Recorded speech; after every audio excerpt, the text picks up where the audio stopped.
4 പെൺകുട്ടികളാണ് മരിച്ചത്. എന്നത്തെയും പോലെ തന്നെ അവർ വീട്ടിലേക്ക് വരികയായിരുന്നു. അതിനിടയിലാണ് ഒരു അപകടം ഉണ്ടാകുന്നത്. പലതവണ പരാതി പറഞ്ഞ് മടുത്തു. എങ്ങനെ ഇത് സംഭവിക്കാതിരിക്കും? ഇതിനൊരു കൃത്യമായിട്ടുള്ള നടപടി വേണം എന്നതുൾപ്പെടെ വലിയ പ്രതിഷേധം. എന്തിന് അവരോടൊപ്പം പഠിക്കുന്ന കുട്ടികൾ മുന്നിൽ നിന്ന് ആ പ്രതിഷേധം നയിക്കുന്നത് പോലും നമ്മൾ കണ്ടതാണ്. ഇപ്പോൾ ഒരു സമവായ ചർച്ചയിലൂടെ പിരിഞ്ഞിരിക്കുന്നു എന്നറിയുന്നു. എന്തൊക്കെ നാട്ടുകാർ പറയുന്നുണ്ടായിരുന്നു?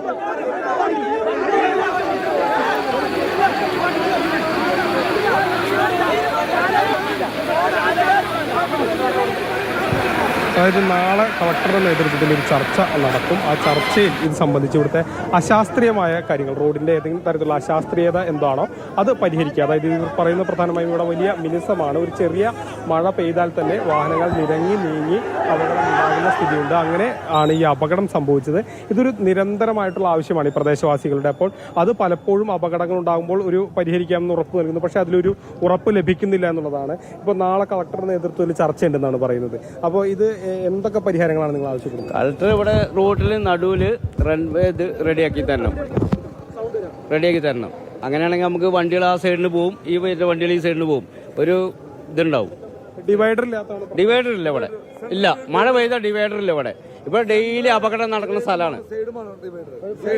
ജനങ്ങൾക്ക് നടക്കാൻ സൈഡ് ഡിവൈഡർ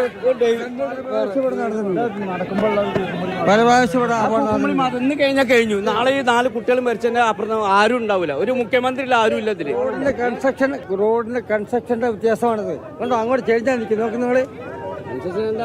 ഇവർ പറയുന്നത് ഇത് നിരന്തരമായ അപകടം ഉണ്ടാകുന്നു. അപ്പോൾ ഒരു ഡിവൈഡറോ അതോടൊപ്പം തന്നെ ഫുട്പാത്തോ ഉണ്ടെങ്കിൽ അത് കുറച്ചുകൂടി സൗകര്യങ്ങൾ ഉണ്ടാകുമെന്നാണ് പറയുന്നത്. അതായത് ഈ കുട്ടികളുടെ സ്കൂളിൽ പഠിക്കുന്ന വിദ്യാർത്ഥികൾ തന്നെ ഈ പ്രതിഷേധത്തിലേക്ക് മുന്നിൽ നിൽക്കുന്ന കാഴ്ചകൾ നമ്മൾ കണ്ടു. അവർ പറയുന്നത് ഇവിടെ പോകാൻ ഒരു ഫുട്പാത്ത് ഇല്ല. ഇതിപ്പോൾ പരീക്ഷ ആയതുകൊണ്ട് കുട്ടികൾ കുറവായിരുന്നു, അല്ലെങ്കിൽ ഇതിലധികം കുട്ടികൾ ഉണ്ടാകും എന്നുള്ളതാണ് പറയുന്നത്.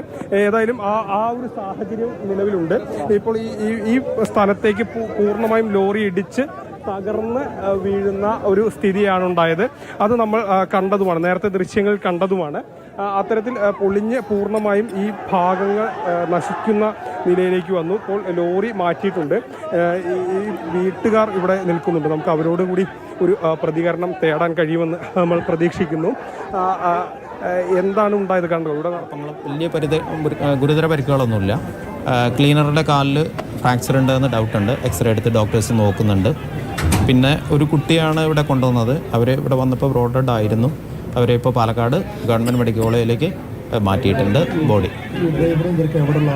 കാസർഗോഡുകാരാണ്, മലയാളികൾ തന്നെ. ഡ്രൈവർ എന്ന് പറയുന്നത് ഒരു മഹേന്ദ്ര പ്രസാദ് എന്ന് പറഞ്ഞ ഒരാളാണ്. പിന്നെ ക്ലീനർ എന്ന് പറയുന്നത് ഒരു വർഗീസ് എന്ന് പറഞ്ഞ ഒരാളാണ്. അവർക്ക് കാര്യമായ പരിക്കുകളുണ്ട്, ചെറിയ പരിക്കുകളുണ്ട്. ഇല്ല, കാര്യമായ പരിക്കുകൾ. അത് ഡോക്ടേഴ്സ് കണ്ടിട്ട് തീരുമാനിക്കും. പോലീസുണ്ട് കൂടെ.